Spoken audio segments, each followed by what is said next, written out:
বন্ধুরা, যদি হঠাৎ একদিন জানতে পারেন আপনার নাম ভোটার তালিকা থেকে বাদ পড়েছে, তাহলে কেমন লাগবে? ভাবুন তো, ১ নয়, ২ নয়, একসঙ্গে ৬ কোটিরও বেশি মানুষের নাম বাদ। আর এই মডেলকেই সফল বলে দাবি করছে নির্বাচন কমিশন। শুধু তাই নয়, এবার এই একই পদ্ধতিতে গোটা দেশে ভোটার তালিকা সংশোধনের পথে হাঁটার ঘোষণা করা হয়েছে। বাংলাসহ ১২টি রাজ্যে কি এমন হলো যে এত বড় সিদ্ধান্ত নিতে চলেছে কমিশন?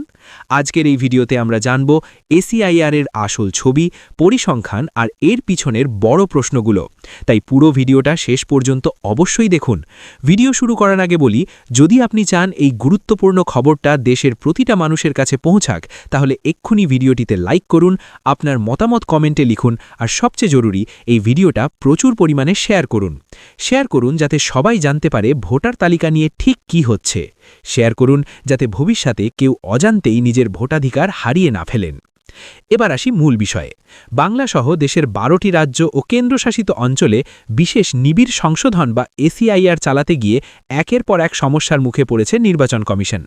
এনিউমারেশন ফর্ম বিলি থেকে শুরু করে তথাকথিত লজিক্যাল ডিসক্রিপেন্সি চিহ্নিতকরণ, প্রায় প্রতিটি ধাপেই নিয়ম বদলাতে হয়েছে। বিএলও, ইআরও, এইচআরও থেকে শুরু করে অবজারভারদের উপর পড়েছে প্রবল কাজের চাপ। অন্যদিকে পর্যাপ্ত প্রচারের অভাবে সাধারণ মানুষের মধ্যে ছড়িয়েছে আতঙ্ক ও বিভ্রান্তি। এই সমস্ত জটিলতার মধ্যেও নির্বাচন কমিশন এই এসিআইআর মডেলকেই সফল বলে দাবি করেছে। জাতীয় ভোটার দিবসের প্রাক্কালে মুখ্য নির্বাচন কমিশনার জ্ঞানেশ কুমার স্পষ্ট করে জানিয়েছেন, যেসব রাজ্য ও কেন্দ্রশাসিত অঞ্চলে এখনও এসিআইআর শুরু হয়নি, সেখানেও দ্রুত এই প্রক্রিয়া চালু করা হবে। তার বক্তব্য, শুদ্ধ ভোটার তালিকাই গণতন্ত্রের মূল ভিত্তি, আর সেই লক্ষ্যেই গোটা দেশ জুড়ে এসিআইআর চালু করা হবে।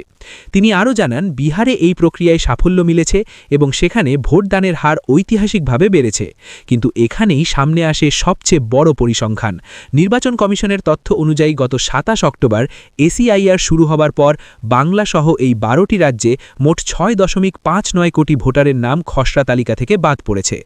এসিআইআর শুরুর আগে এই রাজ্যগুলিতে মোট ভোটার ছিলেন ৫০.৯৭ কোটি, যা এখন কমে দাঁড়িয়েছে ৪৪.৩৮ কোটিতে। যদিও কমিশন জানিয়েছে এটি শুধুমাত্র প্রাথমিক তালিকা এবং যাচাই এখনও চলছে, ফলে ভবিষ্যতে এই সংখ্যা আরও বাড়তে পারে।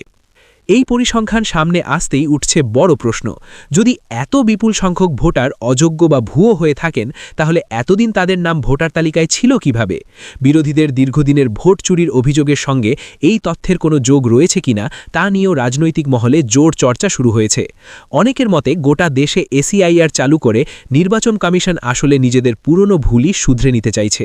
তবে কমিশন স্পষ্ট জানিয়ে দিয়েছে, এই মডেলেই আগামী দিনে দেশের প্রতিটি রাজ্য ও কেন্দ্রশাসিত অঞ্চলে ভোটার তালিকা সংশোধনের কাজ চলবে।